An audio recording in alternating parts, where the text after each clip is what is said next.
I'm Mark Gagan, and you're listening to the Voice of Insurance podcast, produced in association with Advantage Go, enabling an enterprise view of exposure. I really enjoyed interviewing today's guest. I think it was because I was picking up on the energy, enthusiasm and buzz emanating from someone who is running a startup business. Mitch Blaser, the CEO of Mosaic, has done this before, and it's his clarity of vision and purpose that shines through our discussion. He has the benefit of experience to know what he would do differently, and he also has a very clear idea of how to leverage the advantages of a single clean balance sheet with new investors and no legacy risk, and equally as important to Mitch, a brand new enterprise with no legacy systems, technology or culture. The prospects of the post-COVID world of emerging risk are what are firing Mitch and his team of specialty underwriters up. But overall, it's Mitch's irrepressible positivity and confidence that is most infectious. Listen on to see what I mean. Enjoy the podcast. Hi, I'm Rick J. Lindsay, Chairman and CEO of Claims Direct Access, otherwise known as CDA. We all read about the claims nightmares in the United States of America, social inflation, nuclear verdicts, and the sky is falling. Hardly a day goes by without the news of reserve strengthening at major carriers. However, it's not all bad news. In the United States of America, we have the best legal system in the world, which allows you to fight frivolous claims and litigation and come out on top. In this kind of environment, you must get smarter about how you handle your claims and who your partners are. You have to move fast and be robust. CDA has been handling claims for over 40 years nationwide and has a team of 46 claims professionals, including 12 highly skilled attorneys and litigators. We have handled cases for major Lloyd's syndicates since 1994, as well as U.S.-based major carriers, and have closed over 70,000 claims since 1994 nationwide. Not settling frivolous litigations is a must. CDA Claims Service means going the extra mile, handling claims quickly and vigorously with a proactive approach. Why not get in contact now to see how CDA can do the same amazing work for you and your partners that they do for me every day? Visit www.claimsdirectaccess.com today. Mitch, thank you so much for giving up some of your time. You must be incredibly busy. You're building a whole new business. So why don't we start off with an easy question? Tell us all about your vision for Mosaic. Thanks, Mark. Vision is a very important part of the way you build any kind of a company. And sometimes it's as important to know what you don't want to do when you have that blank slate and an opportunity to create something fresh. And I always had a bunch of expressions that guide me. And one is that if you're a hammer, everything looks like a nail. So you don't want to do the same thing over and over again. If you don't know where you're going, any road will take you there. So it's good to have a sense of where you want to end up. And very often in the insurance business, we find that we're driving into the future looking at our rearview mirror. So we wanted to avoid those kinds of pitfalls and think about a new model, something where we could create a structure that would have a profitable impact on the business and the industry, regardless of the market cycle. Not a cycle play. This was never thought of in that context, but one where the combination of the businesses that we would be in with the people that we would be in are able to have a combined ratio, let's call it with an 8 handle, regardless of the cycle.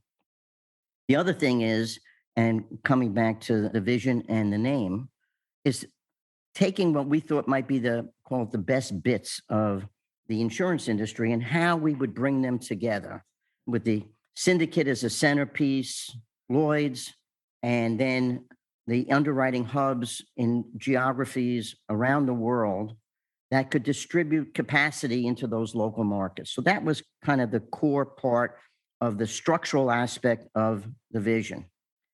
The syndicate gave us the ability to leverage capital because of the gearing at Lloyd's and to be able to spread the risk to these various jurisdictions where we would be able to recruit highly talented underwriters that are already in those geographies and writing the lines of business that we felt would be relevant in the current economies and even more relevant in the future economies. And we can talk more about them later in terms of the lines of business. And then the last important pillar would be to take advantage of not having a legacy balance sheet on one hand, especially from what's gone on in the market, even pre-COVID, in terms of social inflation, but in terms of infrastructure, to be able to build a technology platform that would give us a advantage in the marketplace, leverage our talented underwriters, potentially create a insurtech type platform that would support the business into the future. So those are the main elements that went into the vision and how we came up with this model and pursued those specific lines of business with the people and the technology elements, a very important part of it. So in order to get those consistently sub 100 or low 90s or whatever target combined ratios, you've got to get the best showing of business. And in order to do that, you've got to be a leader, or you've got to be able to differentiate yourself in some way. So is that the strategy? Obviously, it's specialty insurance. So you want to be the most specialist in some of these specialties, or giving some of the coverage that others won't give? So that's a great point. And I think that when you look at the market that we're in, the highly specialized niche market, a lot has to do with the talent that you attract and their recognition and reputation and credibility in the marketplace for underwriting those particular products. They have built-in followings effectively because they have a somewhat unique talent. Many times they get buried in big companies where the large lines of property cat or US liability business kind of take up the attention, and the smaller lines, even though they're profitable year in and year out, don't have the visibility that the bigger lines have. Also, they don't have the volatility as well. So we did not want to be in that camp. We were much more focused on the niche areas, the talent of the people, shining a light on that effectively, but particularly, as I mentioned, in the relevance of the climate that we're in economically and around the world and where things are going. If you think about just a couple of our products, political violence, cyber, as soon as I say the names, you think about, oh my God, what's going on in the world? That's the kind of thing that we thought about. We also believe that the model itself will allow us to be profitable because Lloyd's brings a number of benefits to us that you wouldn't necessarily get or wouldn't be able to get if you started a balance sheet in another part of the world without the benefit of the Lloyd's advantages, particularly in terms of capital gearing, where we can write business on a $1 basis from a capital and premium standpoint. Whereas if I had to start a balance sheet and get AM Best, S&P, and all the other rating agencies aligned, use other capital models, have enough capital to support the lines I'm writing, plus most likely have to write things like property cat, et cetera, I would need at least $1.25 for a dollar. So our model is very much based on ROE. So if you have profitable business, talented underwriters, you leverage them with technology, and you keep the capital actually lower, you have a chance to have a higher ROE and create a more profitable entity. So that's very much where we see our advantage in the market, is that focus and the support of the model itself in building out the combination of taking lead lines through our syndicate, controlling those lead lines, controlling the underwriting, and controlling the claims process. Our underwriters always have a lead line. How much we might retain of that will vary, but it'll be across the board. So we will eat our own cooking. That's another advantage that we have. So our underwriting hubs, which some might think are like MGAs, but they're not MGAs. They are owned. They have their lead line coming through the syndicate. But when they spread what they underwrite to the local markets, they're spreading the same thing that we're taking on board at the syndicate level. Again, eating our own cooking, there's not adverse risk selection or things of that nature as part of our model. So these are some of the key advantages and differentiators that we see that come from our model and from the people. And again, I think the technology aspect is another advantage. And it comes from the timing that we're entering this market from a technology standpoint is another huge advantage. It's not one that existed even 3 years ago. It's been evolving. We know we've been talking about AI and all these other technologies, but how has anyone really put it to use on the scale that we're talking about? Because infrastructure's in the way, it's difficult to do. Because people haven't thought about how to put these components onto a single platform, we have that opportunity. And frankly, on top of the tailwind that COVID has given to the insurance market, it's done the same thing with technology, and not just for the insurance business, but for all of us around the world. Yeah, that's interesting. Greg Hendrick was on the show and he said these days a no tech legacy is as valuable as a no claims legacy, because certainly in 1986 or in 1993 or in the class of 2001 or indeed the class of 2005, no one ever really spoke of having no technology legacy. You know, they're all still sitting around the same fax machine as everybody else had been before, and they were doing business in the same way. How specifically are you going to be trying to enhance that? Presumably these days, no one would start a business where you have a server in the corner of your office. That's correct. You know, everything's on the cloud. So are you almost defining your business as an insurtech? Obviously, if you look at some of the insurtech IPO valuations of the last 12 months, maybe that's clever positioning on your part, Mitch.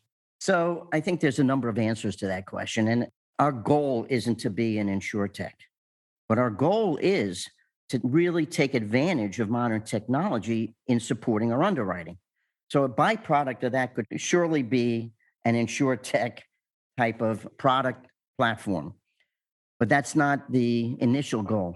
Going back to when we were at Ironshore, one of the things we focused on was how to enhance processing and how to take the cost out of processing, where the little value adds you get out of the processing aspect of our business, which is true for everybody in the insurance industry. And it's been a bugaboo of mine for the last 100 years that I've been in the business. And what we thought about is enhancing efficiency. We brought that all together in one place. We use labor arbitrage and lots of black belt Sigma type techniques to make the process more efficient. And then the idea was to automate that.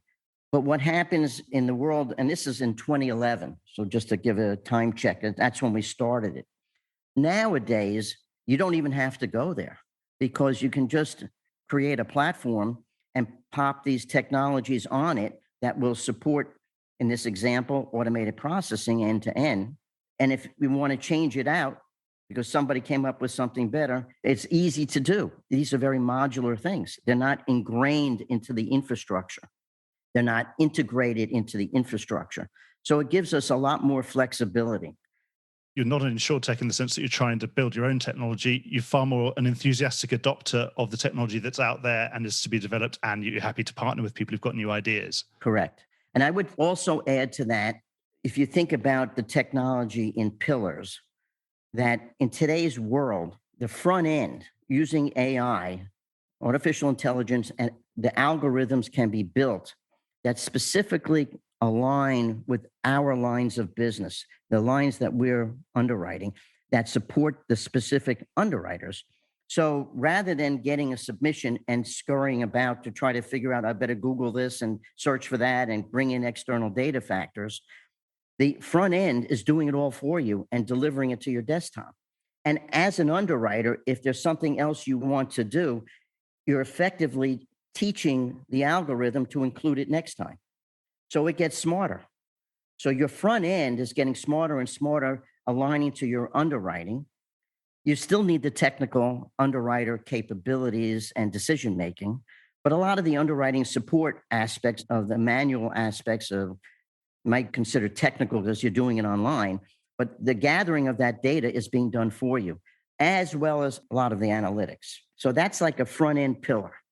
Then there's what tentacles connect all the bits and pieces of the underwriters from around the world, working on the same lines of business, providing certain capabilities into the market and creating third-party relationships.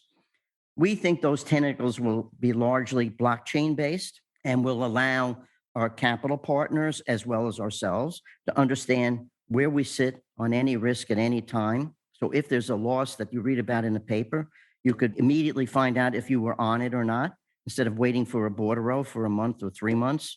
You will be able to understand your aggregations, and maybe you'll say, hey, can you send me a little bit more of the political risk because I'm light on that, but I'm long on M&A or whatever it might be. So you can balance your portfolio in real time, and you'll understand the dynamics of what that partnership brings to the table. And the technology will give you linkages and capabilities you may not even have in your own firm. So that's a second pillar. It's very important to us because of that connection to distribution and the local capacity distribution that we're focused on. And then the third pillar is the processing I talked about earlier, which is to be able to allow automated processing from an end-to-end basis. After all, so much of what we do on processing is creating error conditions by doing that and then reporting on it. There's no reason why the bulk of that can't be automated. And there are new technologies now that really enhance and enable that. I wonder whether a day ever goes by in the market when someone isn't talking about innovation. In an industry dominated by generic products, insurance businesses are understandably looking for some sort of advantage, some way to differentiate themselves that will make them a more attractive proposition. It's the right ambition, but are they looking in the right places? Because if they do manage to find a smart product or technology or service, the business benefit it delivers will usually be pretty short-lived, for the simple reason that it can and will be copied. Case in point, who doesn't have a terrorism or cyber product live or in the works? But what if there was already the makings of a completely unique advantage hiding in plain sight? The team at Free Partners believe the only true differentiator you will ever have is your brand. It's yours and yours alone. Free Partners helps insurance businesses answer the question, why you? So that your brand becomes the engine for business growth. If creating a sustainable business advantage is what you're after, why not check out their 3-step Stand Out, Grow Strong plan at freepartners.com. So you're someone who's always borne down on expenses, as you always must. What sort of percentage, combined ratio, expense ratio percentage might you be able to drive out of the business? And what's the balance between the technology tools that are about better underwriting, using the AI to help triage and score your risks before they come before the underwriter, perhaps, and someday underwrite some of them automatically at the right price? So there's two sorts of savings. One is the pure expense ratio saving, and the other is the saving by having a lower loss ratio than you would otherwise have by being a better underwriter. So what sort of percentage on each side do you think you're sort of targeting now that you've got this totally clean slate? So when we put our numbers together, our financial planning and so forth, we did not want to give ourselves, let's call it an unfair advantage to what our goals might be. So we've been more conservative in our viewpoint. The product lines we chose have had a historical level of profitability because of the knowledge and technical skills of the underwriters. They tend to be sub 50. So it's a question of how low do you want to go? And is this the right way to think about it? So we wouldn't assume from that we're going to gain loss pick type advantages right away. We do believe that over time, it'll make us a lot more efficient, obviously. So that helps the expense ratio, but also a lot smarter in what we're doing because we're getting the benefit of a partnership with technology as opposed to technology becoming, kind of the burden of having to feed it as opposed to it feed you. So there will be a definitive loss ratio advantage. We have not figured it into our projections, but we do expect that there will be one. And I don't know how big an advantage that would be because I could say it's fairly large, but our underwriters have done a great job historically. They're very experienced. So how much additional leverage they get out of the technology is to be determined. But I would say, if I had to pick a number, everybody says pick a number. I would say it's probably a solid 5 points. And I would say the same thing about the expense ratio. It's part of our confidence in delivering, once we've built the machine. This is not some model you build in 6 weeks or 6 months. It will take a few years to get ourselves to the point where we're growing and humming, so to speak, at the same time. And that's why we could talk more about it. Having patient capital that understood what our objectives were was very important in building the model and the firm. But I think the expense ratio side will be similar because of the efficiencies that we'll get from the pass-through processing, from the front end support of the underwriter, and for the communication and distribution of information through the blockchain type structures with partners and internally. Eventually, a lot of the processing automation will give us even a bigger advantage in being able to comply with Deloitte's requirements and maybe even lead them and be a model for them in their blueprint aspirations. Well, we should talk about that later on. I'd love to go back to the market itself. You said this isn't a cycle play, but obviously it's not bad timing though, Mitch. But anecdotally, we see that there isn't actually much of a shortage of capital. There's been a shortage of profitability, and investors have demanded their investments to produce better profitability than they've been delivering in the last 4 or 5 years. I was wondering if perhaps in some of the classes you're targeting, that's not necessarily the case, that there might be capacity in an aggregate level globally, but perhaps in some of the classes you're looking at, there might still be shortage of capacity that's actually available to brokers. Do you think that is the case? We don't think about capacity as the market tends to think about it, with big swags of capital. Those big tranches of capital are in the market or come in the market to support property cat plays and large U.S. liability type businesses and the combination of both. We're not in that model. So we're not looking for a lot of capital. But the capacity point you're making in our business lines is really true. There's a shortage, but the shortage comes more from two things. One is the talent pool. And the second is that this is a very fast changing product set. The cyber business, the political violence business, the political risk business, every day something is happening that affects our business. So you have to be dynamic about it, and you need the people. And as I've been mentioning, the technology support to make that work. Plus, those people having the relationships and knowledge in the marketplace, the credibility that goes with that, they can deliver to the, let's call it the gaps of coverage, with solutions for clients that would not come out of a commodity type product line. You have to be very bespoke, and you have to be on top of what's happening in the world. Who would have thought the US would be a very big political violence market at this point in time? A little over a year ago, we wouldn't have thought about it, pre-COVID, let's say. Well, we didn't pick that line of business because of that, but it is another example of a tailwind that we didn't expect. The COVID market, so to speak, is providing different types of tailwinds. It's not like a hurricane. We didn't have a 3-day explosion of Mother Nature or some other type of explosion where you can assess the damage and say, here's what happened, and now let's figure out what it costs. This has been ongoing, as we know, for a year already, and it's not done. Last I looked, most people are still wearing masks. So we believe that the tailwind that we didn't expect is going to continue probably for another couple of years as it picks up steam from the litigation and as people come back to the realities of I'm not going to say normal, but more normalized world. There'll be a lot of pieces to pick up, which will impact the insurance industry. Are there any segments of the market that you feel still haven't quite got to the level of rate that you'd be hoping for, and that you might be sort of waiting on the sidelines, that you're expecting them to turn at some point in the future? Well, not in our product lines. Again, our product lines are very relevant to the world economies today and what's happening really in the future. This is not a rearview mirror kind of product line set. These are things that are dynamic. Transactional liability, the M&A business is somewhat exploding right now. Every month seems to be a new record. Cyber, I just say the word and everybody gets a little chill and thinks about the last phishing email they got.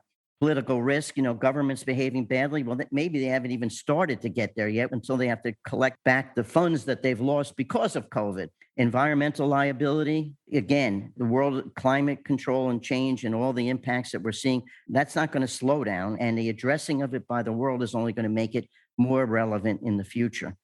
And of course, the lines we've chosen in both financial institutions and PI are very narrowly channeled into the niche areas that we believe will continue to have relevance and need the technical expertise we have to address it.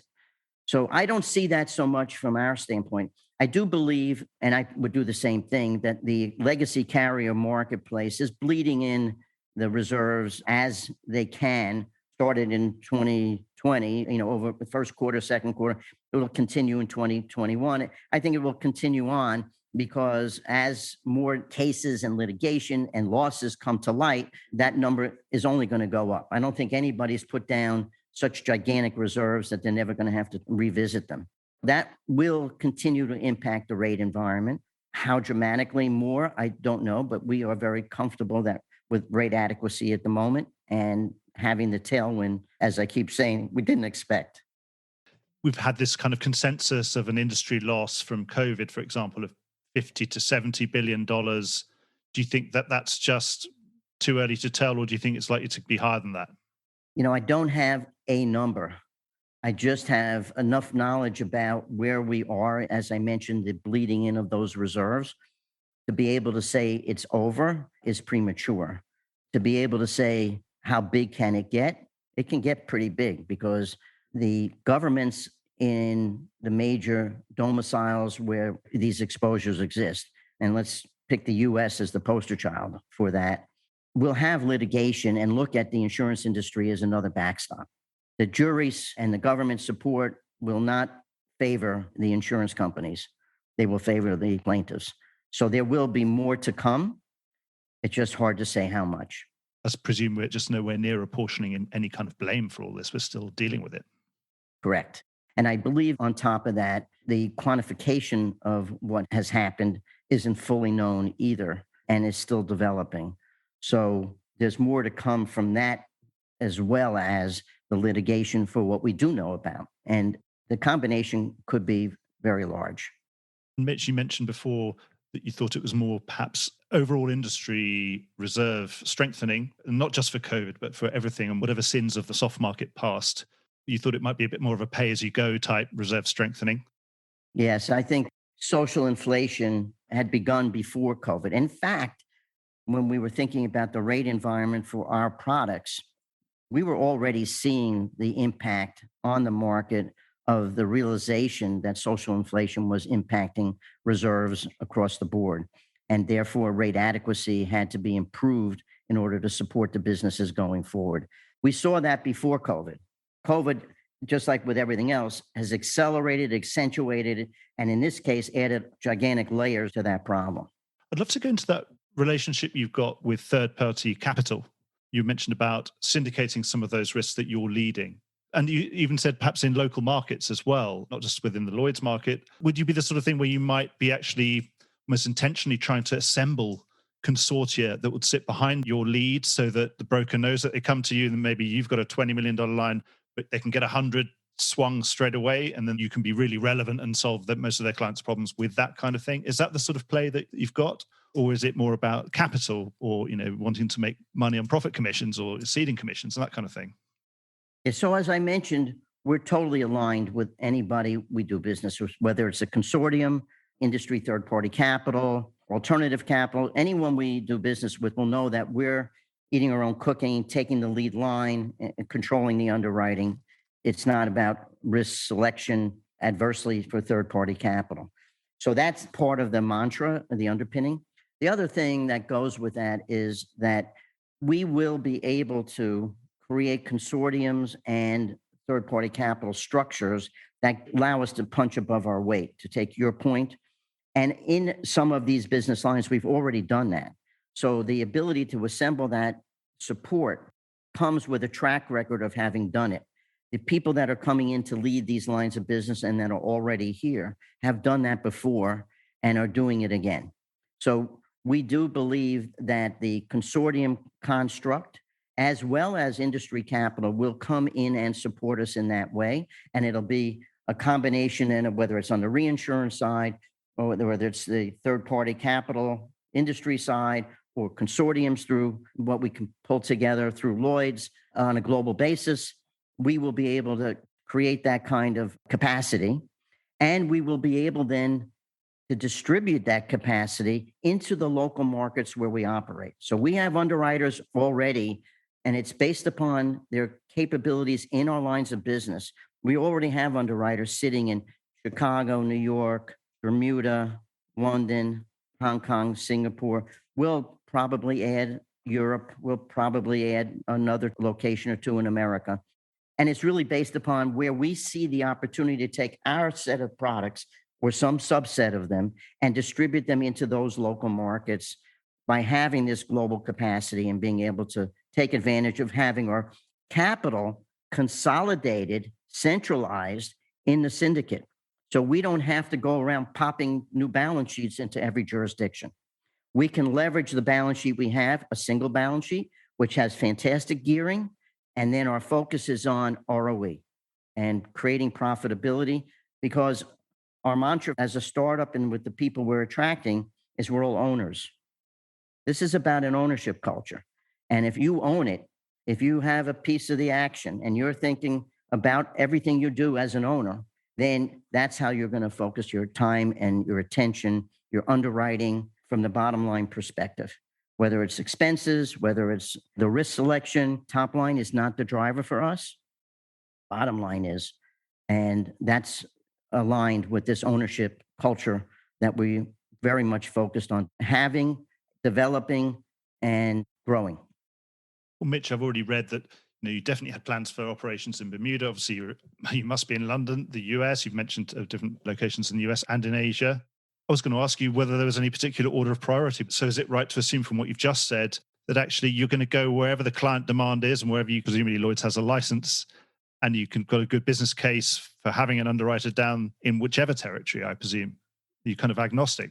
We're agnostic to the actual geographic spread. I mean, and again, what did COVID do? It accelerated the virtual world. So does anybody really know or care that much about where people are located today because of COVID? So this just plays right into our model. It was never the intention, of course, but it does. Yes, we want our underwriters to be active in their capabilities in the specific lines that they write and able to distribute that capacity into that jurisdiction.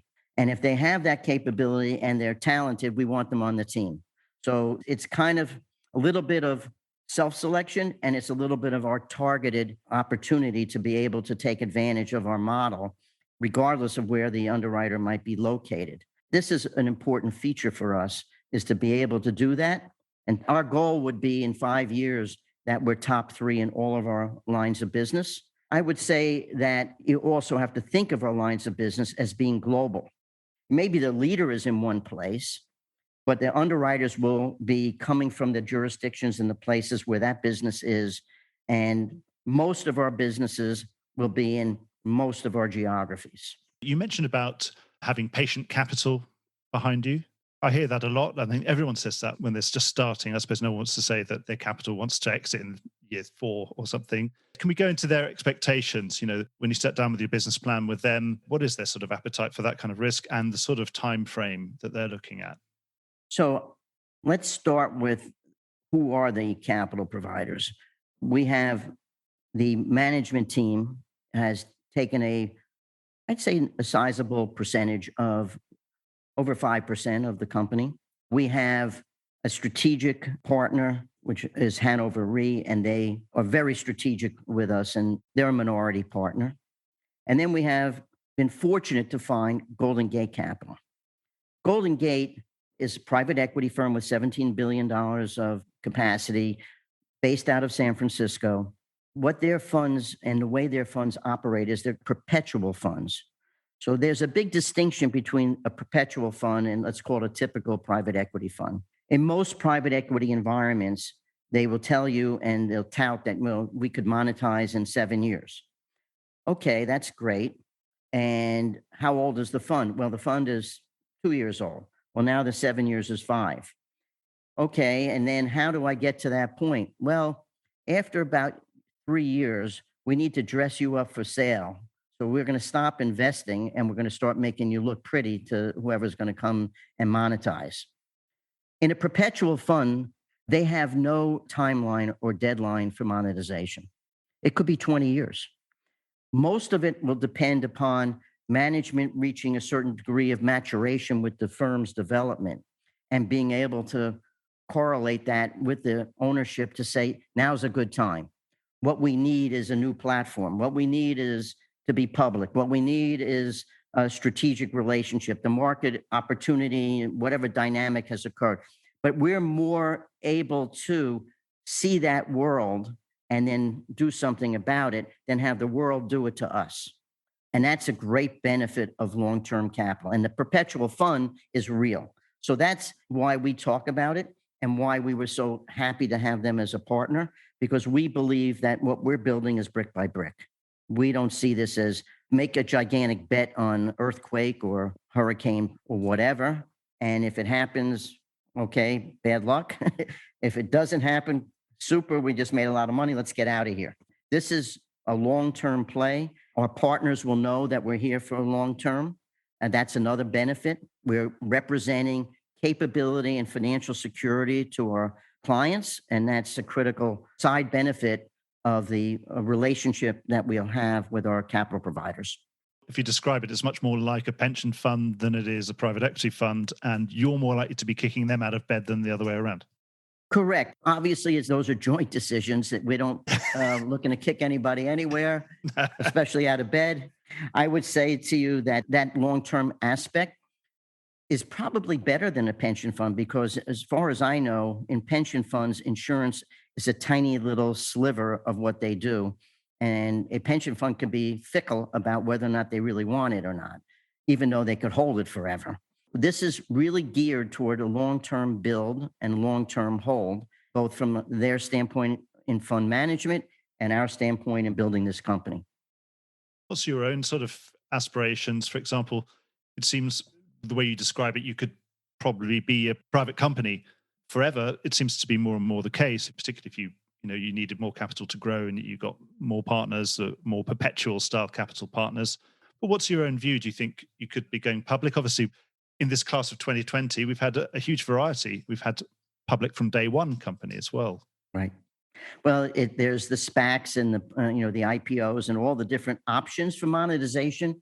We would, of course, look at everything. It's my nature because that's what I've done my whole career is to look at what's out there, what the opportunities are. We're not going to be put on blindfolds, but our goal would be much more long-term. We really believe the value creation, the longer we take to get to that point, the more value we'll have created and therefore the more value in the marketplace. Now, what's the timeline on that? Yeah, it could be 7 years before you reach that maturation. And it may be a few more years after that before you actually do something. But the world changes so rapidly. I can't predict how capital will flow and what the opportunities will be, where the technology aspect of what we're doing could take us. So there's so many different routes that can converge outside in and inside out. So it's very hard to put a time limit on it. But the idea and the concept of being able to build but brick by brick, that's what really is the advantage that we'll have in creating value. In terms of building, long-term building, you've done this before. You've now got the benefit of all that experience sitting, with such a long career behind you. And now you're looking forwards again and building something from scratch. You mentioned about culture. What sort of culture are you trying to build? Obviously, you've got these really highly experienced underwriters who are the sort of people who walk towards risk rather than away from it and towards difficult risk. What else are you going to be trying to build? Well, starting with your point about having done this before and what we've learned, the first expression I'll use there is expect the unexpected, because that's what will happen. And that's why I keep saying that the world is evolving so quickly, things are moving so fast. We want to be on top of that, ride the wave, make things happen. We want to have some degree of controlling our own destiny that way by riding that wave, whether it's the technology wave, the product waves, the opportunities of staying very focused on our businesses. And if you think about that, the kind of people you want to attract want to be a part of that environment. People generally want to be part of a growth environment to begin with. People want to be relevant in the marketplace. People want to feel that they have some sense of ownership in what they're doing, that they're not just subjected to what the other guys are doing, sitting down the hall, putting down big lines that blow them up. They want to be a part of this. They want to be a part of the decision making. They want to be part of the profitability, and they want to participate in that. So that is the attraction of Mosaic. What we're doing is building an environment that allows that to happen.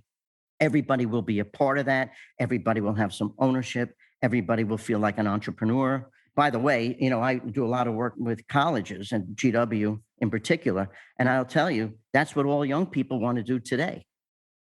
Entrepreneurial spirit in my lifetime has never been higher.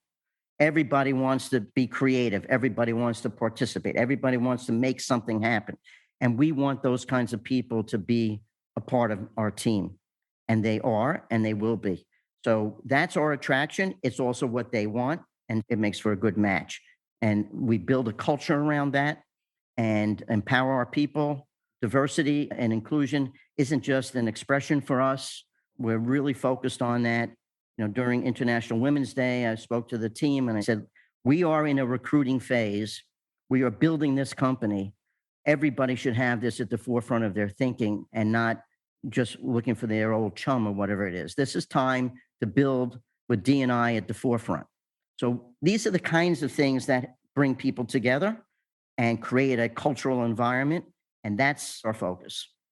How do you get that balance between the creativity and the control to make sure that you haven't got too many mavericks, or particularly when you're at the cutting edge of risk? Of course, when we literally, as you say, we don't know what's going to happen and we're trying to ensure new risk and no one's done it before. Again, how do you get that balance between the creativity and obviously the control that you certainly need to make sure you stay solvent? I don't worry too much about that balance. There are controls, underwriting controls. Risk management, of course, is a part of our business.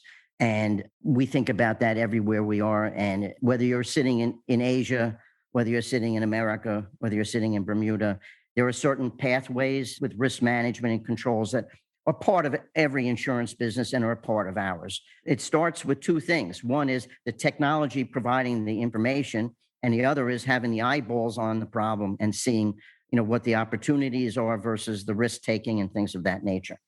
But other than that, I wouldn't want to stifle anyone's creativity.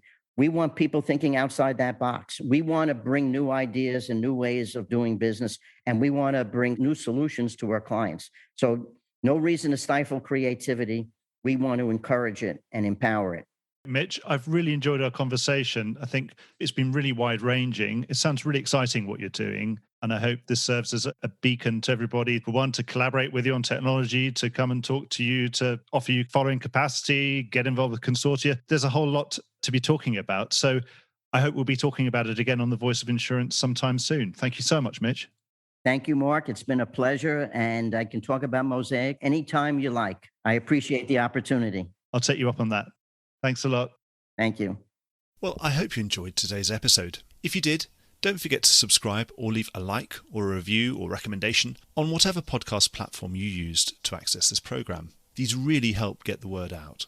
Before we go, just a quick reminder that advertising slots are available here and in other places in the Voice of Insurance podcasts. Podcasting is the fastest growing medium and attracts a high quality audience of key decision makers. It's also an intimate medium where you, the listener, are right in the room with me and the interview subjects. Needless to say, that means it's a great way of getting your message out directly to an audience because you know you've got their full attention. It's also very cost effective. So get in touch with Mark at thevoiceofinsurance.com to find out how you could be speaking directly to the industry. The Voice of Insurance is produced in association with Advantage Go, enabling an enterprise view of exposure. Voice of Insurance is produced by me, Mark Gagan. Music was written by Anna Gagan and produced by Carlos Gagan. Check out more podcasts and written comment pieces at www.thevoiceofinsurance.com.